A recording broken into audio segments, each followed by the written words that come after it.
رسالة من القلب إلى شعب مصر العظيم، الشعب الذي كان في خط المقدمة بجميع الحروب العربية، الشعب الذي كان له الدور الكبير بجميع الحروب.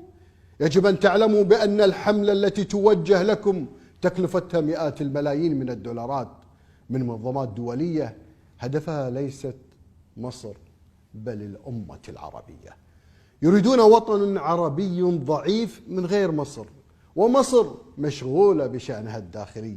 يريدون دولة فيها حرب أهلية وفتنة حتى لا تقوم مصر بدورها العالمي. يريدون جيش مشغول بحقن الدماء بدل أن يدافع عن مصالح مصر والأمة العربية. يا شعب مصر العظيم، لما انشغل الجيش المصري لعودة استقرار مصر تجرأت بعض الدول الصغيرة لأخذ حقها في مياه النيل، ولما انشغل الجيش داخل مصر اعتبرها البعض فرصة لزرع الإرهابيين، ولما انشغل الجيش لعودة الاستقرار داخل مصر تجرأت الدول بزعزعة محيط مصر. مصر اليوم بقيادة رئيس مخلص وحوله الشعب، واستطاعت أن تبني حضارة جديدة من مشاريع عملاقة سوف تشهدون أثرها في القريب. ولماذا يوم 11/11؟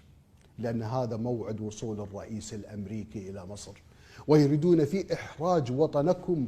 كل ثقة أن يتحول يوم 11/11 إلى يوم وطني ترفع فيه أعلام مصر ويتم الهتافات بأعلى صوت: تحيا مصر، تحيا مصر، ويسقطون الخونة. عسى الله أن يحفظ مصر وشعبها.